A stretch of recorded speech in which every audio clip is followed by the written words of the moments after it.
All right, let's just get right into it. This is not going to be another one of those videos promising you some magical overnight fix. You know it, I know it, that's just not how discipline works. We're not here for empty motivation. We're here for a real plan, a reset. We're here to talk about what actually works when it feels like everything is just broken.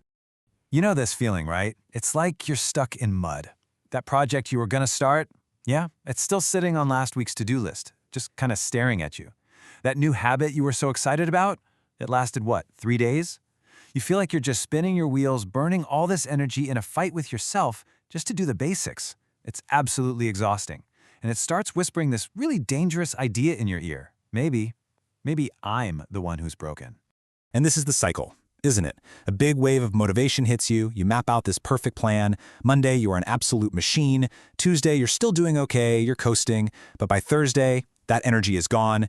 The excuses start creeping in, and by Sunday night, you're right back where you started, only now you've got this fresh layer of failure weighing you down. It's just a brutal, demoralizing loop.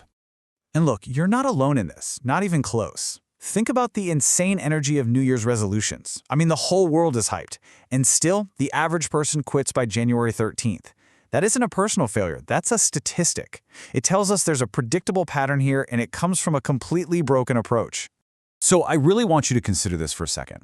What if you're not lazy? What if you don't actually lack willpower? What if the reason you keep sliding backward has nothing to do with some deep character flaw, but it's because you've been playing a game with the wrong rulebook? What if the problem was never really you to begin with? And this is the big pivot. This is the core idea of this whole explainer. See, we've all been taught that discipline is this epic battle of wills. But the most disciplined people out there, they're not winning because they have some kind of superhuman willpower. They're winning because they're not even fighting that battle. They're just running on a better system. This quote from Leila Hormozi, this is the entire aha moment right here. Discipline is not a personality trait, it's a system. Let that sink in. It's not something you're just born with, like your eye color. It's something you design. It's the environment you build around yourself, the rules you decide to follow, the friction you remove. It's architecture, not attitude. So let's break this down. Relying on willpower is kind of like using your phone's battery. You start at 100% in the morning, and it just drains with every single decision, every temptation, every bit of stress. By 3 p.m., that battery's dead. And surprise, surprise, that's exactly when you decide to skip the gym. A system is the power grid. It's always on. It's the structure you build that makes the right choice the default choice, so you don't have to waste that precious battery life just doing what you're supposed to do. So if the system is failing, where are the cracks? Well, neuroscience tells us we're basically fighting a war on 3 fronts. First, you've got the internal enemy, your own brain. Its default setting is to avoid discomfort at all costs. That tough workout? Your brain literally sees it as a threat and serves you a perfect excuse on a silver platter. Second, the external enemy, our modern world. It is a machine engineered to just shatter your focus. And third, and this is the most powerful one, your own identity. You can't force a new habit if, deep down, you still believe you're the kind of person who procrastinates. Your actions will always snap back to match that self-image. This is exactly why those massive life overhauls always fail. You're trying to fight your brain's wiring, a hostile environment, and your own identity all at the same time. You are literally designed to lose that fight. So, stop fighting it. You don't need to bulldoze your entire life. You just need to reboot the system. Shut down the corrupted program, clear the cache, and install a new, simple set of instructions.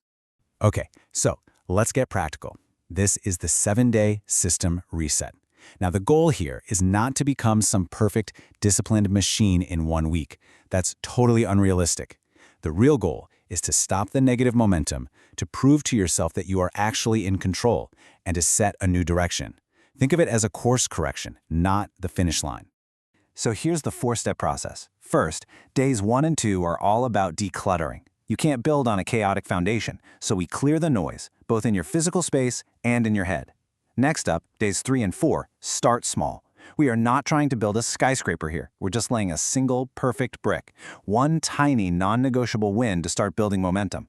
Then, on day 5, we add structure. We give that new little habit a home, a specific time, a specific place. And finally, day 6 and 7, lock it in. This is where we start rebuilding that self-trust and proving to our brain that, yeah, we're in charge now. I want to focus on day 6 for a minute because this is the real psychological turning point. Mel Robbins calls this doing the one thing you've been actively avoiding, and you know what it is. It probably just popped into your head. That one email you need to send, that messy drawer you keep ignoring, doing that single task sends a shockwave to your brain. It's a declaration. It says my words now have weight. When I say I'm going to do something, it gets done. It is the first crucial step to repairing that broken contract you have with yourself. And let's be crystal clear on this. At the end of these 7 days, you're not going to have magically solved every single problem in your life, but you will have broken the cycle. You'll have a clean foundation, a small win under your belt, and a renewed sense of control.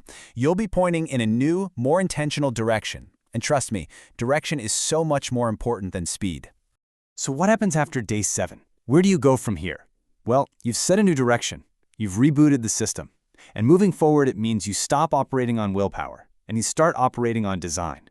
You're not just trying harder anymore, you're building smarter.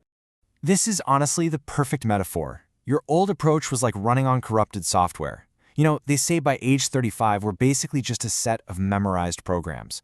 Trying to force a new habit is like trying to run a brand new app on that buggy old operating system. It's just destined to crash. This 7-day reset is the full system reboot. It wipes the slate clean so you can intentionally install the programs that actually build the future you want. And maybe the most critical part of this whole new system is that it's resilient. Because the goal is not perfection. You are going to have bad days. You will eat the donut. The old you saw that as a total failure and just burned the whole plan to the ground. But the new, systems thinking you understand that a single bad data point doesn't corrupt the entire system. You acknowledge it, and you get right back on track. It's all about recovery, not perfection. So, let's end with this question. Be honest with yourself. If today was day 1 of your own system reset, what is the very first thing you would address?